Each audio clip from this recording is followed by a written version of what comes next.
በዚህ ሳምንት ቤተክርስቲያን ተድላ ደስታ ያደረገ በዚህ ሰሞን ጌጥ ያጌጠ ደስ ያለው ይሄን ያደረገ ከሚስቱ ጋር አንድ ወይም ከባሏ ጋር አንድ የሆነ በመኝታ የተገናኘ መብል መጠጥን አብዝቶ የሚደሰት ሰው ቁጥሩ ከአይሁድና ከይሁዳ ጋር ነው ማለት ነው። ወሬ ሳያወሩ ሐሳብ ስጋዊ ነገርን ትቶ ስራ ሳይሰሩ ወደ ግል ስራ ሳያዘወትሩ በቤተክርስቲያን ተወስኖ መቆየት ይገባል። ቅባት መቀባትም ሽቱ መቀባትም ሴቶች እንደሚገባ የሚያጌጡበትን ቀለበታቸውን፣ ወርቃቸውን፣ ሽልማታቸውን ሁሉ ትተው ያጌጠ ልብስ መልበሳችንን ትተን ቤተክርስቲያን መዋል አለብን። ግብረ ሕማማቱን መስገድ ብቻ ሳይሆን ግብረ ሕማማቱ የሚነበበውን ንባብ መስማት ይገባል። የሚቋረጥ ጸሎት የለም። መልክ ይደገማል። በዚህ ሳምንት አይደገምም የሚል መጽሐፍም የለም። መስቀል ግን አንሳለምም። ማማተብ ግን ይቻላል። ሳምንቱን ምዕመናን ሰሞኑን ላፋቸው ምረት እስኪሰማቸው ድረስ የጨው ቂጣ እየበሉ እስከ ምሽት 1 ሰዓት ድረስ እየዋሉ ላፋቸው ምረት እስኪሰማቸው መራራ ሐሞት ለኛ የተቀበለልንን ጌታ በማሰብ እንጾማለን ማለት ነው። ሰውነቱን ወደ ሕማማት ያስገባ ሰው አከብራ አጽደልትላ አብርታ የክርስቶስን ብርሃን ለብሳ ያገኛታል። የክርስቶስ ሞት ፊት ለፊቱ የሚታየው ሰው አይሰርቅም፣ አይመነዝርም፣ አይዋሽም፣ ጣዖት አያመልክም። ስጋውን ወስኖ ገቶ መያዝ ይቻለዋል። ሰው ከእግዚአብሔር መለየት ካልፈለገ የክርስቶስን ሞቱን መርሳት የለበትም። በስመ አብ ወወልድ ወመንፈስ ቅዱስ አሐዱ አምላክ። በስመ አብ ወወልድ ወመንፈስ ቅዱስ አሐዱ አምላክ። በስመ አብ ወወልድ ወመንፈስ ቅዱስ አሐዱ አምላክ። አሁን የመጣው ሰሞን ሰሙነ ሕማማት ነው። ሰሙነ ሕማማትን እንዴት እንደምናሳልፈው ከቅድስት ቤተክርስቲያን ሥርዓት አንጻር ያለውን ኦርቶዶክሳዊ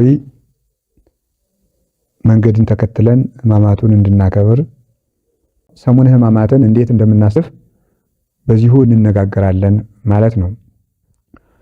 ሰሙነ ሕማማት የሚለው ሕማም ማለት ስቃይ፣ መከራ፣ ሕመም ማለት ነው እና ሰሙነ ሕማማት የሚባለው የጌታችን የመድኃኒታችን ኢየሱስ ክርስቶስን ለሰው ብሎ የተቀበላቸውን ሕማማቱን ስቃዩን የምናስብበት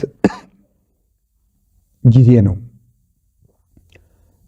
ይህንን የምናስብበት ምክንያት የሃይማኖታችን ነገር የተፈጸመው በዚህ ስለሆነ ነው።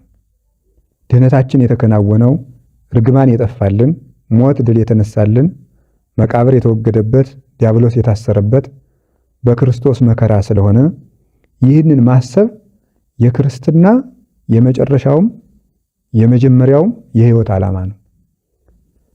መመኪያችን ራሱ የክርስቶስ መከራ ሞት ነው። ማይተማችንም የክርስቶስ መከራ ነው። ወረቀት ተጽፎ ሕጋዊነቱ እንዲረጋገጥ ማይተም እንደሚደረግበት ሁሉ እኛም የክርስቶስ የመሆናችን ምልክት ሕማሙን ስቃዩን መሳተፋችን ነው። ክርስቲያኖች ኑሯችን የክርስቶስን ደመ መስቀል፣ ማይተመ መስቀል፣ ትምህርተ መስቀል፣ ፍቅረ መስቀል ይዘን የምንኖረው። ያለዚህ የምንኖረው ኑሮ የለንም። ኑሯችን ለክርስቶስ ሞት ነው። ሕይወታችን ለክርስቶስ ሞት ነው።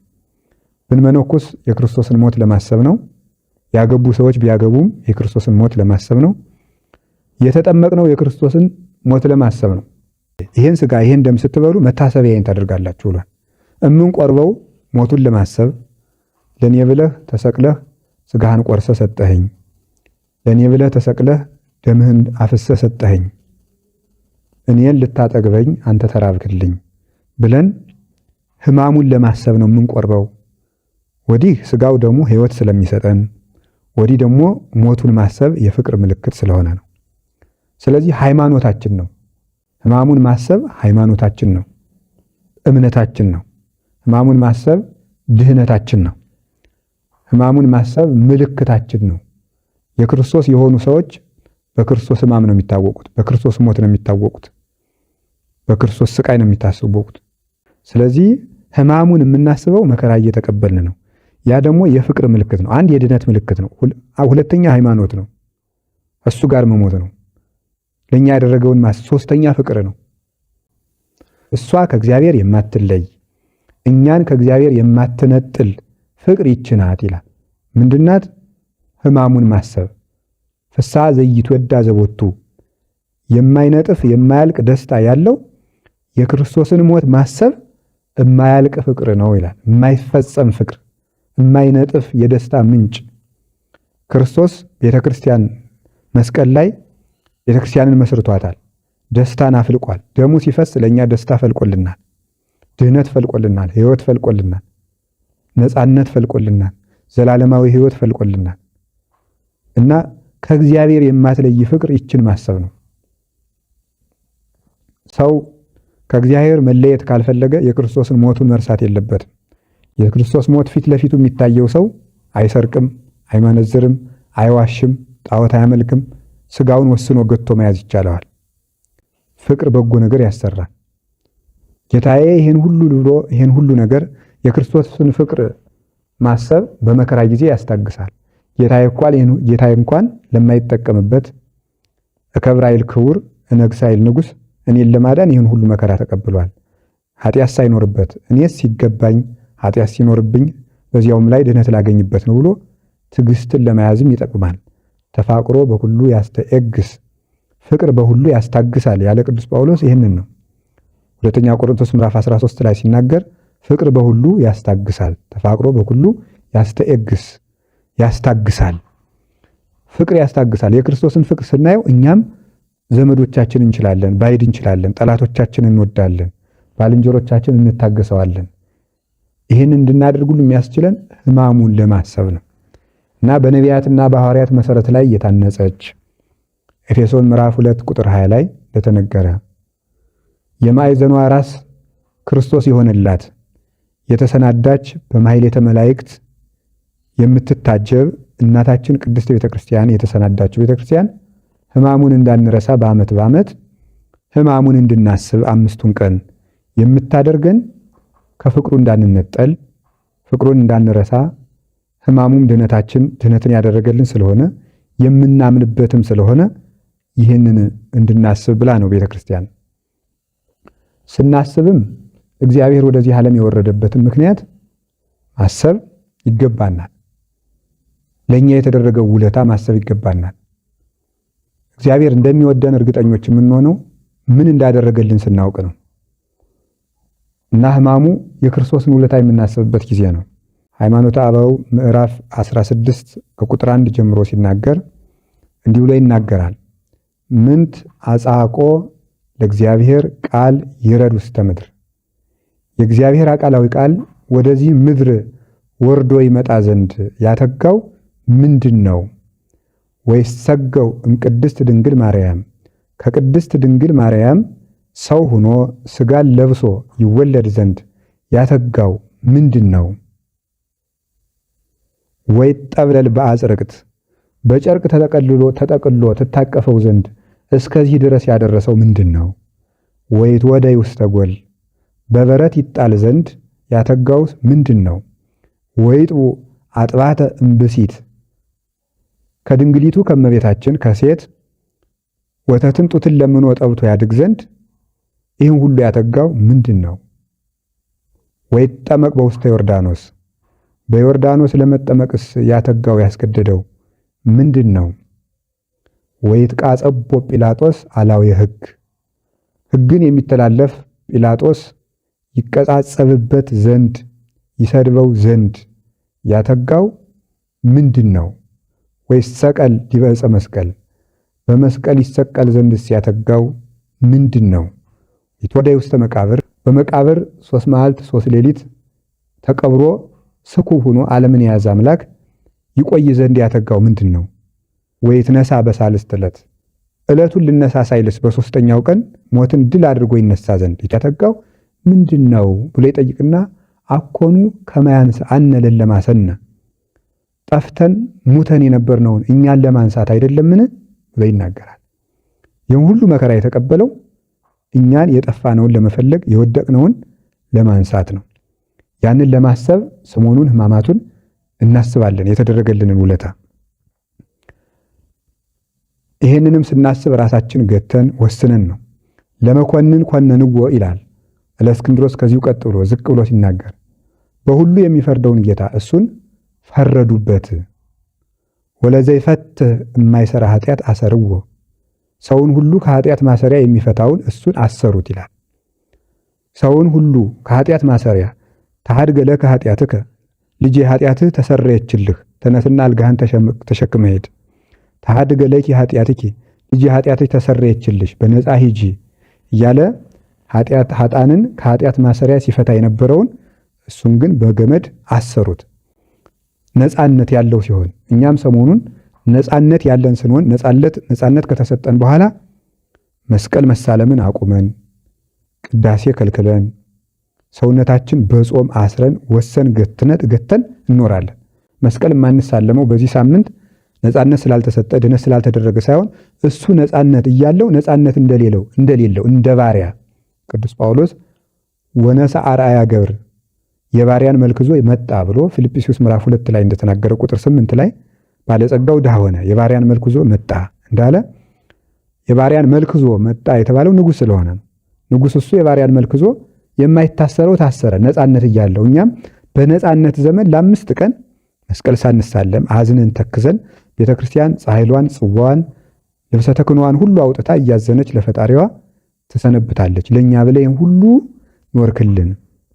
እኛ ማህሌት እንድንቆም ትምህርት እንድናስተምር ወንጌል እንድንማር እንድናስተምር እንድንጠመቅ እንድንቆርብ ገነት መንግስተ ሰማያት ገብተን እንድንኖር ከሞት ነፃ እንድንሆን ያደረከን አንተ እንደ ባሪያ ታስረህ ነው ለማለት ሰሞኑን ያን እስራቱን ለማሰብ ይህን እናስባለን ማለት ነው። ወለዘይ እህዝ ዓለመ አሃዝዎ፣ ዓለምን በመሃል እጁ እንደ ጽህና አንጠልጥሎ እንደ ወርቅ አንከብሎ እንደ እንቁላል በመሃል እጁ እችን ዓለም ጭብጥ አድርጎ የያዛትን ጌታ ይዘውታል።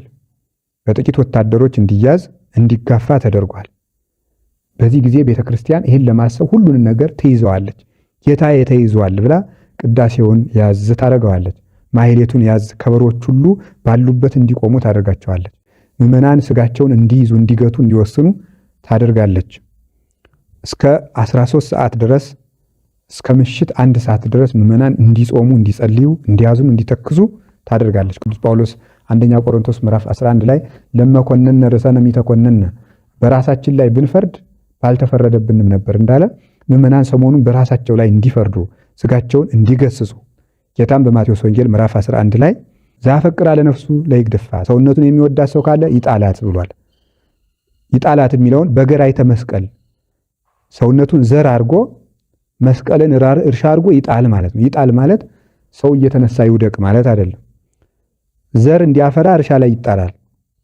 ስለዚህ ሰውነቱን የሚወድ ካለ በሕማማተ መስቀል በመከራ መስቀል ይጣላት። ወዘገደፋ ለነፍሱ ይረክባ፣ ሰውነቱን በገራይተ መስቀል ያገኛት ከብራ ያገኛታል። ስንዴን ከእርሻ ላይ የጣለ 60 አፍርቶ እንዲያገኘው ሰውነቱን ወደ ሕማማት ያስገባ ሰው አከብራ አጽደልትላ አብርታ የክርስቶስን ብርሃን ለብሳ ያገኛታል። ይህን እንድናስብ በገራይተ መስቀል እንገባለን። ለዘ ይሁብ ሕይወተ ለሰብ፣ ለሰው ሁሉ ሕይወትን የሚያድለውን ጌታ አስተይወ በሂአ ወሐሞተ፣ ሐሞትን ከርቤን መራራ መጠጥን አጠጡት ይላል። ይህን ለማሰብ ምዕመናን ሰሞኑን ላፋቸው ምረት እስኪሰማቸው ድረስ የጨው ቂጣ እየበሉ እስከ ምሽት 1 ሰዓት ድረስ እየዋሉ ላፋቸው ምረት እስኪሰማቸው መራራ ሐሞት ለኛ የተቀበለልንን ጌታ በማሰብ እንጾማለን ማለት ነው። ሕማማቱን የምናስበው ይሄ ነው። የማይያዘው ተያዘ ብለን እኛም ራሳችን እንይዛለን እንገታለን። የማይታሰረው ታሰረ ብለን ነፃነታችንን ቅዱስ ጳውሎስ ለነፃነታችሁ አርነት አትስጡት ብሎ ገላትያ ምዕራፍ 5 ቁጥር 2 ጀምሮ እንደነገረን አርነት አትስጡ፣ የሥጋ ፈቃዳችሁን አታሰናብቱት ብሎ እንደተናገረን ነፃነታችንን ስጋችንን ወስዘን ራስን መግዛትን ሰጥተን እንሰነብታለን። ይህንን ሳምንት ማለት ነው። በመብል ጠፍተን ነበረ፣ ተራበልን። መብል አድርጎ ስጋውን ሰጠን፣ ደሙን ሰጠን። በለስን ለመብላት እግራችን እየሮጠ ወደ በለስ ሂዶ ነበረ። እግሩን ተቸነከረና ወደዚህ ዛፍ አትሂዱ ተብሎ የተነገረንን ትእዛዝ ለተላለፍንበት መተላለፍ እግሮቹን በመንቸንከር ካሳ ካሰለን። ዓይኖቻችን ወአፍተዋ ለሔዋን ይላል፣ ሴቲቱም እጹ አስጎመጃት ተብሎ ኦሪት ዘፍጥረት ምዕራፍ 3 እንደተጻፈ በዚያ ደግሞ ክርስቶስ ዓይኖቹ ደም ለብሰው ግርማ አይሁድን እያየ በጲላጦስ ፊት ቆሞ አይሁድ እያስፈራሩት በዓይኖቹ የአይሁድን ድንፋታ እያየ ካሳ ክሶልናል። በለስን ቆርጠን በለስ በልተን ነበርና እጃችን በድሏል፣ ለእጃችን ካሳ እጆቹን ተቸነከረልን። አንደበታችን ተሳስቶ ነበረ፣ ዋሽተን ነበረ። ሔዋንም እባብ አሳሳተችን ብላለች። እባብን ማሸነፍ ግን ትችል ነበር፣ መሞገት ትችል ነበር። በለስ ተበልቶ አምላክ አይኮንም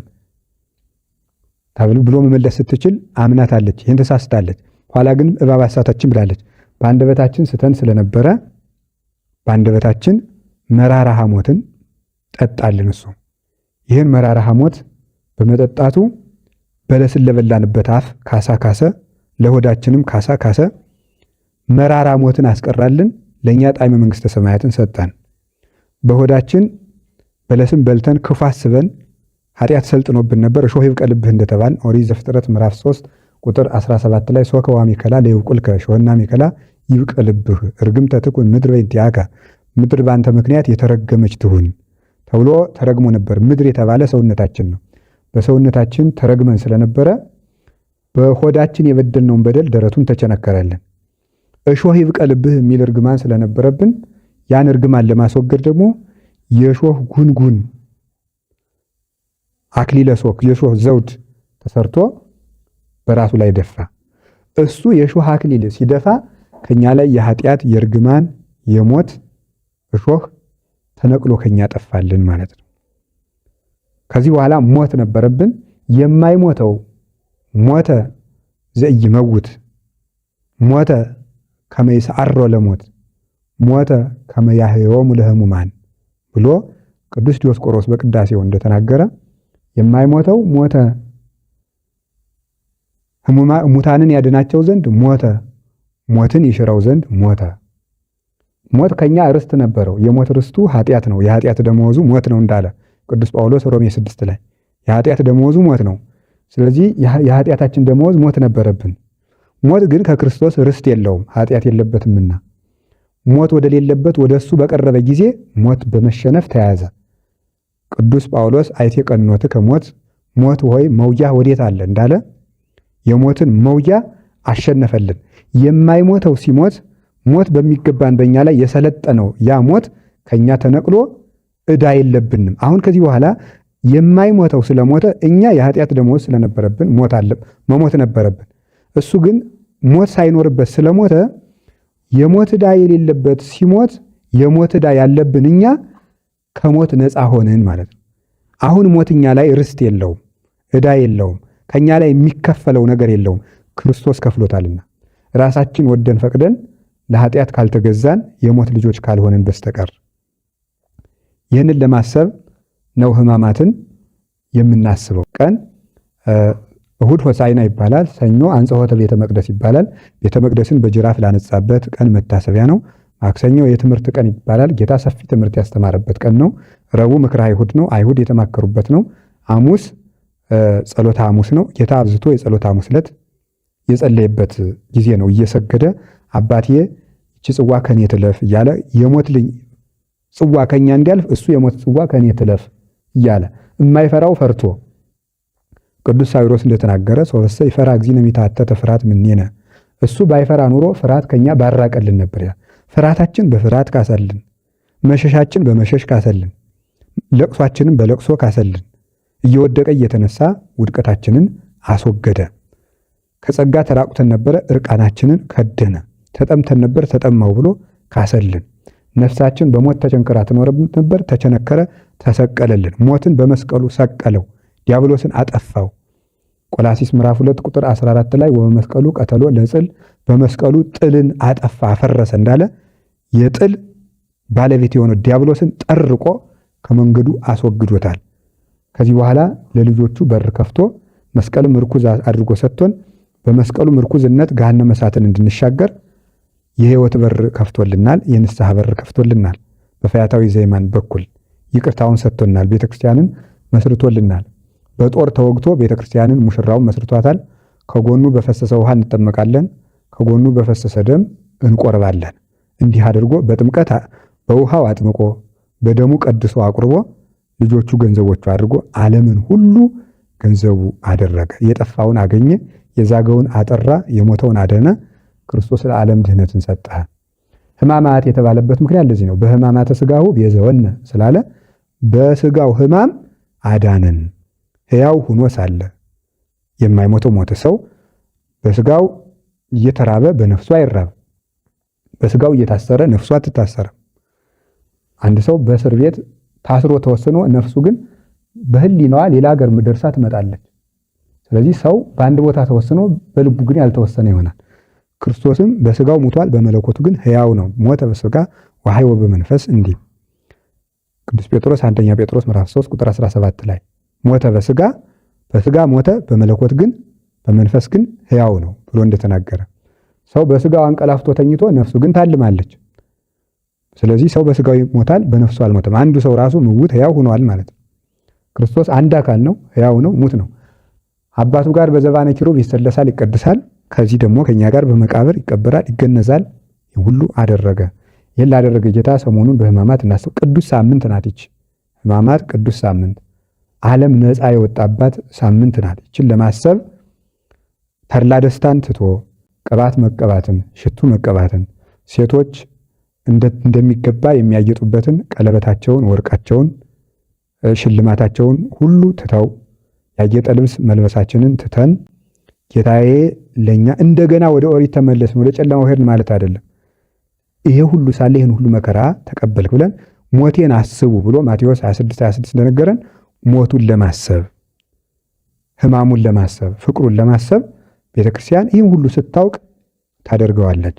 ስለዚህ በዚህ ሳምንት ቤተክርስቲያን ተድላ ደስታ ያደረገ በዚህ ሰሞን ጌጥ ያጌጠ ደስ ያለው ይሄን ያደረገ ከሚስቱ ጋር አንድ ወይም ከባሏ ጋር አንድ የሆነ በመኝታ የተገናኘ መብል መጠጥን አብዝቶ የሚደሰት ሰው ቁጥሩ ከአይሁድና ከይሁዳ ጋር ነው ማለት ነው። ሰሞኑን የክርስቶስን መከራ እያሰብን ቤተክርስቲያን ተግቶ በመዋል በማደር ቀንም ሌትም በ24ቱ ሰዓት የሚነበብ ግብረ ሕማማት የሚባል መጽሐፍ አለ ከሊቃውንት የተሰበሰበ። ይህንን ግብረ ሕማማት በሕማማት የ6 ወር ጎዳና እንኳን ቢሆን ሂዶ ቢታጣ ሊሰሙት ይገባል። ግብረ ሕማማት ማለት የክርስቶስ የሕማማቱን ስራ የሚናገር መጽሐፍ ማለት ነው። መጽሐፉም ሌላ አይደለም። ከነቢያት ከሐዋርያት የነ ኢሳይያስ የነ ኢዮብ የነ ኤርምያስ የነቢያት የሐዋርያት መጽሐፍ ቅዱስ ሃይማኖተ አበው ሊቃውንት ሁሉ ያመሰጠሩት ትርጓሜ ሕማሙን የሚናገረው ተውጣቶ ሊቃውንት አባቶቻችን ሐዋርያት አባቶቻችን በዲድስቅልያ ከሰሩት ከሲኖዶሳቸው ከአዲስ ኪዳን ከብሉይ ኪዳን ከሊቃውንት መጽሐፍ ተውጣቶ የተዘጋጀ የክርስቶስን መከራ አንቀጹን የሚናገር መጽሐፍ ነው። ያንን ቁጭ ብሎ እየሰሙ ወሬ ሳያወሩ ሐሳብ ስጋዊ ነገርን ትቶ ስራ ሳይሰሩ ወደ ግል ስራ ሳያዘወትሩ በቤተክርስቲያን ተወስኖ መቆየት ይገባል። የሚቋረጥ ጸሎት የለም። መልክ ይደገማል። በዚህ ሳምንት አይደገምም የሚል መጽሐፍም የለም። ሰላምታ ጸሎትም ይደገማል። ለምን? መልክአ ሕማማቱ ራሱ ሰላምታ ነው። ከሚደረሱ መጻሕፍት መካከል መኃልየ ዘሰሎሞን አንዱ ነው። መኃልየ ዘሰሎሞን ደግሞ መልክ ነው ራሱ። ስለዚህ በሕማማት ይሄ ይደገማል ይሄ አይደገምም የሚባል ጸሎት የለም። ከስንፍና በቀር ግብረ ሕማማትን ከምናደርስበት ጊዜ በቀር የምናደርሳቸውን ጸሎቶች ሁሉ ይደረሳል። ቤተ ክርስቲያንም ኪዳኑን ቅዳሴውን የምታቆመው የክርስቶስን ሕማም ለማሰብ ተድላ ደስታውን አቆይታ በሌላ ቃል እግዚአብሔር ተክታ ስታደርስለት ትሰነብታለች። ይኸውም እንዳይታጎል የሰኞ የማክሰኞ የረቡዕ ኪዳን እንዳይታጎል በዕለተ ሐሙስ 3 ኪዳኖችን መላልሳ በማድረስ እነዚህ ሁሉ ትፈጽማቸዋለች። ስለዚህ ይህን በማድረግ ቤተክርስቲያን ፍጹም በመዋል ቢቻል የጨው ቂጣ በመብላት የተቻለው ከታመመ ሰው በቀር ደዌ ከጸናበት በቀር በጨው ቂጣ እየበሉ ከሚጣፍጥ ምግብ በቀር ሆኖ ይህንን መጸለይ ይገባል። ቤተክርስቲያን መዋል አለብን። ግብረ ሕማማቱን መስገድ ብቻ ሳይሆን ግብረ ሕማማቱ የሚነበበውን ንባብ መስማት ይገባል። በዚህ ሰሞን ተድላ ደስታ ማጌጥ የለም። በጸሎተ ሐሙስ ሁሉም ምዕመናን ይቆርባሉ፣ ስጋው ደግሞ ይቀበላሉ። መቁረብ የሚቻላቸው የተዘጋጁ ሁሉ ይቀበላሉ። ተዘጋጅተን እንቀበላለን። ስጋው ደሙን። ለምን የጸሎተ ሐሙስ ዕለት ብቻ የሚቀደስበት ምክንያት የጸሎተ ሐሙስ ዕለት ሐሙስ ሐዋርያትን አቁርቦ ዓርብ ስለተሰቀለ ያንን ታሳቢ ማድረግ የዛለት ምስጢረ ክህነትን ለማስተማር ስርዓተ ቁርባንን ለማስረዳት 12ቱን ብቻ አቁርቧል። ዛሬ ግን ስጋው ደሙ ለሁሉ ስለተሰጠው ሁሉም ምዕመናን ይቆርባሉ ማለት ነው። በዕለተ ዓርብ ስቅለት ነው። ሕማሙን እያሰብን በወይራ እየተጠበጠብን ይህን የምናደርግበት ምክንያት ወይራ ጽኑ ነው። ጌታችን ኢየሱስ ክርስቶስ የተቀበለው መከራ ጽኑ ነው።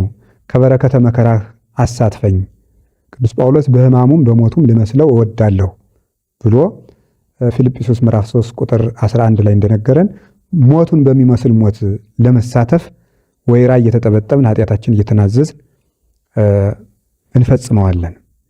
በፍጹም ትጋት ሆነን ዓርብ በ11 ሰዓት በ12 ሰዓት ስርዓቱ ከተፈጸመ በኋላ ነፍሳትን ከገነት ስላወጣ ጌታ ንሴብሖ ለእግዚአብሔር ስቡሐ ዘተሰብሐ ፈረሰ ወመስተጽእነ ወረወ ውስተ ባሕር። ፈርዖንን ከነፈረሰኛው ፈረሰኛውን ከነፈረሱ ፈርዖንን ከነሰራዊቱ አስጥሟል እና ኦሪት ዘጸአት ምዕራፍ 15 ቁጥር 1 ላይ እንደተነገረ ስቡሕ ክቡር ምስጉን የሚሆን እግዚአብሔርን ልናመሰግነው ይገባል የሚለው በቅዱስ ያሬድ ዜማ ሊቃውንቱ ያደርሳሉ። ምዕመናንም እልል እያሉ ቤተክርስቲያኑ እናውዳለን ማለት ነው። ንሴብሖ ከተባለ በኋላ 12 ጊዜ እግዚኦ መሐረነ ክርስቶስ ይባላል።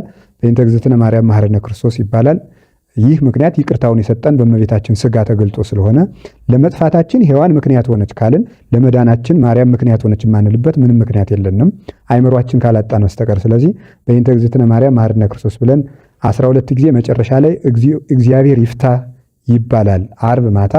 መስቀል ግን አንሳለምም። መስቀል የማንሳለምበት ምክንያት ጌታችን ኢየሱስ ክርስቶስ ለሐዋርያት ሰላም ለእናንተ ይሁን ብሎ ሰላሙን ሰጥቶ ያረጋጋቸው እሁድ ስለሆነ በትንሣኤ ያንን ለማሰብ ክርስቶስ ተንሥአ እሙታን በዐቢይ ኃይል ወሥልጣን አሰሮ ለሰይጣን አግዓዞ ለአዳም ሰላም እምይእዜሰ ይኩን ፍስሐ ወሰላም። ክርስቶስ ተንሥአ እሙታን፣ ክርስቶስ ከሙታን ተለይቶ ተነሳ በዐቢይ ኃይል ወሥልጣን፣ በገናና ጌትነቱ በገናና ስልጣኑ በታላቅ ስልጣኑ ከሞት አምላክ እንደመሆኑ ሞት ይይዘው ዘንድ አልቻለም እንዳለ ቅዱስ ጴጥሮስ የሐዋርያት ሥራ ምዕራፍ 2 ላይ ሞት ይይዘው ዘንድ በማይቻለው በጽኑ ስልጣኑ ከሞት ተነሳ። አሰሮ ለሰይጣን፣ ሰይጣንንም በመስቀል ስልጣን አሰረው። አግዓዞ ለአዳም፣ አዳምን ነፃ አወጣው። እምይእዜሰ፣ ከእንግዲህ ወዲያ ክርስቶስ ከተሰቀለልን፣ የሲኦል በር ከተሰበረልን፣ ዲያብሎስ ከታሰረልን፣ ሞት ከተሸነፈልን ይእዜሰ ኮነ ፍስሐ ወሰላም፣ ከዛሬ ጀምሮ ፍስሐ ተድላ ደስታ ሆነ ተብሎ ይሄ ደስታ ሲሰበክ ይሄን ብለው መስቀልን ያሳልሙናል። ማማተም ግን ይቻላል ሳምንቱን። ለምን የማንባረክበት ምክንያት ሐዘንን ለመግለጥ የጌታችን መከራውን ለመግለጽ ስቃዩን ለማሰብ ሰላም የሚሰጥ አምላክ ሰላም እንደሌለው አድርገው እያንከላከሉ እያዳፉ ሰቀሉት ለማለት ሰላም የምናገኝበት መስቀል ሳንሳለም እንሰንብታለን እንጂ ሰውነትን ማማተብ አማትቦ መስገድ ግን አይከለከልም። ይህንን አድርጎ ዓርብ ማታ ለእሑድ እስከ እሑድ ድረስ አክፍሎ መዋል ይገባል። ማንኛውም ሰው ማክፈል ይገባል። ኢየሱስ ክርስቶስ በመቃብር ውስጥ ከዋለባት ከአንዲት ከቀዳሚት በቀር አትጹም ብለው ያችን ቀን እመቤታችን ሐዋርያት ከጸሎተ ሐሙስ ጀምረው ነው የጾሙት። ከዚህ ጀምሮ ጾመው ጌታ ሲነሳ ካላየን አንበላም ብለው ሐሙስ ማታ እንደቀመሱ እስከ እሑድ ድረስ ጾመውታል። የተቻለው ግን ሰው ደካማ ስለሆነ አንዲቱን ቀን ጌታ ከተቀበረ ጀምሮ ግን ማክፈል ይገባናል ማለት ነው። ስለዚህ ሁላችንም ፋሲካውን እንድናከብር ከነገ እሑድ ጀምረን ይቅርታን አድርገን በዕለተ ሆሳዕና ሳምንቱን የነጻነት ያለው አምላክ ነጻነት እንደሌለው ስለታሰረ ፍታት አይካሄድበትም። ፍታት የለም። ቅድም ለእስክንድሮስ አለ እንዳልነው ከኃጢአት የሚፈታውን አሰሩት ስላልን እኛም ደግሞ ነጻነት ሳለን በዚህ ሳምንት ፍታት አይደረግም። ከእሑድ እስከ ትንሣኤ ድረስ የሚሞት ሰው ቢኖር ለዚህ ሁሉ ተጠቅሎ በዕለተ ሆሳዕና ፍታት ይደረግለታል ማለት ነው። እሑድ ቤተክርስቲያን ተገኝቶ መፈታት ይገባል ማለት ነው። ከዚያ በኋላ ፍታት የለም፣ ክርስትና የለም። በዚህ ሳምንት ቀናቸው የሚደርሱ ክርስቲያኖች ቢኖሩ ወይም ደግሞ 40 ቀን የሞላው ወንድ ልጅ 80 ቀን የሞላት ሴት ልጅ ብትኖር ዕለቱን እንደማለፍ አይቆጠርባቸውም። እሁድ ክርስትና ይነሳሉ ማለት ነው፣ ይሰነብታሉ። ንዑሰ ክርስቲያን አዲስ ተጠማቂ ካደጉ በኋላ ክርስቲያን የሚሆኑ ምዕመናን ቢኖሩ ሐሙስ እግራቸውን አብረው ይታጠባሉ፣ አይከፈልባቸውም። ቁርባን ግን አይቆርብም። ክርስትና የሚነሱት የሚጠመቁት ግን እሁድ ነው ማለት ነው። ይህንን አድርገን ስርዓቷን ጠብቀን አክብረን ጌታችን መድኃኒታችን ኢየሱስ ክርስቶስን ፋሲካችን ክርስቶስን ተከትለን ከኃጢአት ወደ ጽድቅ፣ ከክደት ወደ ሃይማኖት፣ ከመለያየት ወደ አንድነት፣ ከጠብ ከክርክር ወደ ፍቅር፣ ከሞት ወደ ሕይወት እንድንሻገር ሀገራችን ኢትዮጵያም ወደ ሰላም እንድትሻገር መለያየት እንዲጠፋልን፣ ፍቅር እንዲነግስልን፣ በሀገር ያለው ሁከት ዘረኝነትና ክፋት እንዲጠፋልን ፍቅር አንድነትን አስበን ከእሁድ ጀምረን ታርቀን በፍቅር ሆነን ማሳለፍ ይገባናል። የሰላም አምላክ ኢየሱስ ክርስቶስ ሕማሙን መከራውን ለእኛ ተቀብሎ ነፍሳትን እንዳሻገረ ሀገራችን እንዲያሻግርልን እኛንም እንዲያሻግረን ከጥፋት እንዲያወጣን ቅዱስ ፈቃዱ ይሁንልን። ለፋሲካው ያድርሰን። ፋሲካችን ኢየሱስ ክርስቶስ ዘወትር ከኛ ጋር ይሁን። ስብሐት ለእግዚአብሔር ወለወላዲቱ ድንግል ወለመስቀሉ ክቡር ለዘላለሙ አሜን። ይቆየን።